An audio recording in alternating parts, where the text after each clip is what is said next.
बिस्मिल्लाहिर्रहमानिर्रहीम। उम्मीद करते हैं आप खैर वाफियत से होंगे। अल्लाह ताला आपको हमेशा अपने हिफ्ज़ मान में रखे। आपको किसी सरकारी दफ्तर या पुलिस स्टेशन में कोई काम पड़ गया है, आपने एक एप्लीकेशन देनी है, आपके साथ कोई हादसा हो गया है, आपके साथ कोई जुर्म हो गया है, या आप किसी भी सरकारी दफ्तर में किसी किस्म की कोई दरख्वास्त देना चाहते हैं, तो हमारे पाकिस्तान में अक्सर औक़ात शहरियों को एक मसला दरपेश आता है कि उनकी एप्लीकेशन लेने से ही इनकार कर दिया जाता है। उनकी दरख्वास्त दायर ही नहीं की जाती, उसकी वसूली नहीं दी जाती कि ये दरख्वास्त फ़लाँ शहरी ने दी है, इसको सबमिट करके डायरी नंबर लगा के उसको रसीद वगैरह दे दें। सबसे पहले और बुनियादी जो प्रॉब्लम पेश आती है हमारे आम शहरियों को, वो ये पेश आती है कि बग़ैर किसी ताल्लुक़ के, बग़ैर किसी ख़र्चे के पुलिस को दिए या किसी भी सरकारी एहलकार को दिए, उनकी दरख्वास्त को पकड़ता ही कोई नहीं है, दरख्वास्त सबमिट ही कोई नहीं करता। आज की इस वीडियो में हम आपके साथ डिस्कस करने वाले हैं कि अगर आपकी दरख्वास्त सबमिट नहीं हो रही, आप भी इसी सूरत हाल में फंसे हुए हैं कि आपकी दरख्वास्त पुलिस स्टेशन या कोई भी दीगर सरकारी अदारा लेने से सिरे से ही इनकार कर रहा है, कार्रवाई करना तो दूर की बात, आपकी एप्लीकेशन ही सबमिट नहीं हो रही, तो आपने कौन से ऐसे 3 अहम तरीक़ाकार अख्तियार करने हैं ताकि आपकी एप्लीकेशन जमा हो जाए। तफसीलात इस वीडियो में आपके साथ शेयर करते हैं, लेकिन इससे पहले अगर आप हमारे चैनल पर नए हैं तो हमारे चैनल को सब्सक्राइब जरूर कर लें ताकि इसी तरह की कारआमद और मालूमाती वीडियो बर वक्त आप तक पहुँचती रहे। फ़र्ज़ करें आप एप्लीकेशन लेकर पुलिस स्टेशन चले गए हैं। ये फार्मूला आप किसी भी सरकारी दफ्तर के लिए लगा सकते हैं, लेकिन इधर हम आज वीडियो में पुलिस स्टेशन के हवाले से आपके साथ बात करते हैं। आप पुलिस स्टेशन में गए हैं कि एप्लीकेशन देने, आपसे जो काउंटर पे बैठा बंदा है वो एप्लीकेशन ही वसूल नहीं कर रहा, वो कह रहा है मैं नहीं जमा करूँगा। आप पूछते हैं कहाँ पे जमा होगी, वो कहता पता नहीं। आप परेशान, आपको कोई समझ नहीं आ रही करना क्या है। सबसे पहली बात, आपने घबराना नहीं है और आपने लड़ना नहीं है, बदतमीज़ी नहीं करनी, ना ही वीडियो बनाने की कोशिश करनी है आपने मौका पर। लड़ना, वीडियो बनाना या बदतमीज़ी करना, इसका आपको कतन कोई फ़ायदा नहीं होने वाला, उल्टा आपका नुकसान हो जाएगा।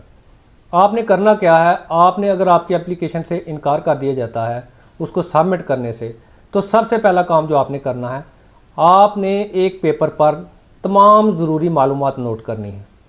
ज़रूरी मालूमात कौन सी? आपने दिन, वक्त, तारीख़ सब लिखना है।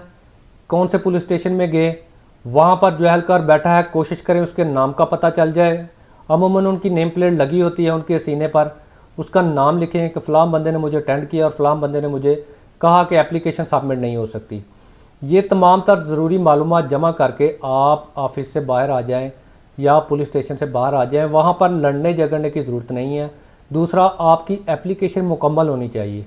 आपकी जो एप्लीकेशन आपने दी है उसके साथ आपके ID कार्ड की कापी, आपकी तमाम तर तफसीलात, अगर कोई डॉक्यूमेंट आपके बतौर सबूत हैं तो वो तमाम चीज़ें उसके साथ आपकी लफ होनी चाहिए। उसके साथ आपने जो ये डिटेल नोट की है कि मैं कब, कहाँ और किस पुलिस स्टेशन, किस सरकारी दफ्तर गया, किस बंदे ने मुझे अटेंड किया और उसने मुझे क्या कहा, ये जो सारी तफसीलात लिखी हैं, ये वाला पेज भी उसके साथ अटैच करें और सरकारी दफ्तर से या पुलिस स्टेशन से आप बाहर आ जाएँ।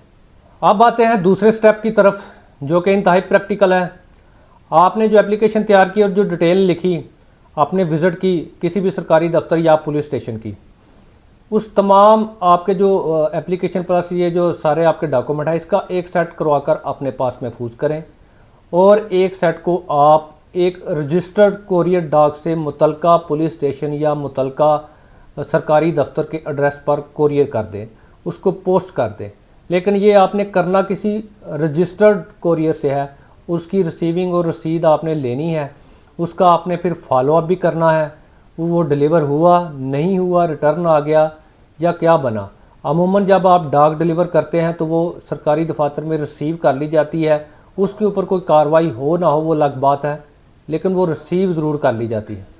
उसके बाद आते हैं तीसरे मरहले की तरफ। तीसरे मरहले में आपने क्या करना है, आजकल चूँकि डिजिटल दौर है, हर तरफ डिजिटल मामला चलते हैं, हुकूमत ने बहुत ज़्यादा ऑनलाइन कंप्लेंट पोर्टल बनाए हुए हैं।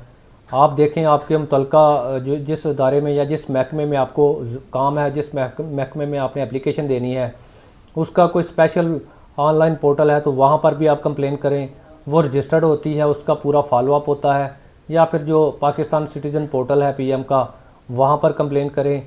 आप सर्च करेंगे आपको मुख्तलिफ़ किस्म के ऑनलाइन फोरम नज़र आएंगे जहाँ पर आप कंप्लेन दर्ज कर सकते हैं। वहाँ पर आप अपने तमाम डॉक्यूमेंट अपलोड करें और आप उस सरकारी दफ्तर या पुलिस स्टेशन के विज़िट की तफसील भी लिखें कि मैं वहाँ पर गया था और फ़लाँ बंदे ने मुझे अटेंड किया था, उसने मुझे कहा था कि ये एप्लीकेशन आपकी हम जमा नहीं कर सकते। यकीन करें, इसका बड़ा पॉजिटिव रिज़ल्ट आता है और इसका बड़ा शानदार रिज़ल्ट आता है। बजाय इसके कि आप लड़ें झगड़ें, उधर शोर शराबा करें, एहतजाज करें, उसका कोई रिज़ल्ट नहीं मिलता, लेकिन इस एक्टिविटी का शानदार रिज़ल्ट मिलता है। सवाल यह है कि एप्लीकेशन सबमिट करवानी ही क्यों ज़रूरी है। ये इंतहाई ज़रूरी होती है किसी भी मामले को लेकर आगे चलने के लिए, क्योंकि जब आप पुलिस स्टेशन के ख़िलाफ़ या किसी सरकारी इदारे के ख़िलाफ़ किसी कोर्ट में या किसी अपर फोरम पर जाते हैं कंप्लेन लेके कि मेरी ये सुनवाई नहीं कर रहा, तो बड़ी आसानी से और बड़ी सादगी से कह देते हैं ये तुम्हारे पास आया ही नहीं, इसने तुम्हें एप्लीकेशन ही नहीं दी। तब आपके पास चूँकि कोई तहरीरी सबूत नहीं होता, कोई रिकॉर्ड नहीं होता, आप गए होते हैं वहाँ पर, आपने 10 चक्कर लगाए होते हैं, लेकिन आपके पास कोई ऐसा डॉक्यूमेंट, कोई दस्तावेज़ नहीं होती कि आप साबित कर सकें कि आपने उस ऑफ़िस को विज़िट किया था। लिहाजा वो बड़ी आसानी से अपने कपड़े झाड़ कर बरी हो जाते हैं कि ये तुम्हारे पास आया ही नहीं। ये तमाम एक्टिविटी करने का मकसद सिर्फ इतना है कि आपके पास एक सबूत हो, इस ऑनलाइन पोर्टल पर या कोरियर के ज़रिए एप्लीकेशन भेज के आपका काम हो ना हो, लेकिन आपके पास एक दस्तावेज़ ज़रूर बन जाती है, एक डॉक्यूमेंट ज़रूर बन जाता है कि आपने अटैम्प्ट की। उसके बाद आप कोर्ट में जाएं या अपने जो महकमा उसके अपर फोरम पर जाएं, कोई ये नहीं कह सकेगा कि ये बंदा आया नहीं। जैसे ही वो कहेगा नहीं आया, आप सारे दस्तावेज़ आप सामने रखें, फिर वो लाजवाब हो जाएगा। तो इससे आप अपर हैंड होंगे। ये 3 जो काम मैंने आपको बताए हैं, खुदा न खास्ता अगर आप किसी ऐसी सिचुएशन से गुज़र रहे हैं कि आपकी एप्लीकेशन सबमिट नहीं हो रही, तो ठंडे दिल से, तहम्मुल से ये तीनों काम आप करें और उसके बाद अपर फोरम से रजू करें, आपके लिए अच्छा रिज़ल्ट होगा। मुझे उम्मीद है कि आपकी एप्लीकेशन पर कार्रवाई भी की जाएगी। एक ज़रूरी गुजारिश यहाँ पर आपसे करना चाहूँगा कि अगर आपको कोई अर्जेंसी है, कोई अर्जेंट मामला, आपका वेट नहीं कर सकते, क्योंकि इस प्रोसीजर के ज़रिए आपको इंतज़ार करना पड़ेगा, कई दिन और महीने तक भी इंतज़ार करना पड़ सकता है।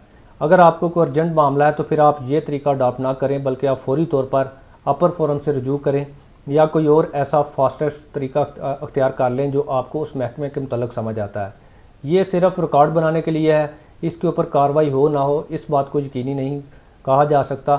इस पर कार्रवाई करवाने के लिए आपको फिर मुतल्लिका अपर फोरम पर रजू करना पड़ता है और फिर उसका फ़ायदा सिर्फ ये होता है कि वो मुतल्लिका अहलकार या मुतल्लिका दफ्तर इनकार नहीं कर सकता कि ये बंदा हमारे पास आया ही नहीं, क्योंकि ये रूटीन में सरकारी एहलकार जो हैं वो अदालतों में या आला फोरम पर बड़ी आसानी से ये जुमला दोहराते हैं तो ये तो आया ही नहीं है।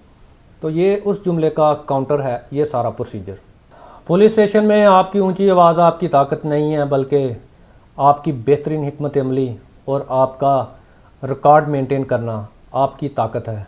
उम्मीद करते हैं आपको वीडियो पसंद आई होगी। वीडियो पसंद आए तो लाइक कमेंट शेयर ज़रूर कीजिएगा। हमसे किसी किस्म का कानूनी मशवरा करना चाहते हैं, दिए गए हमारे नंबर पर व्हाट्सएप मैसेज करके या फिर कमेंट सेक्शन में आप हमसे कानूनी राय ले सकते हैं।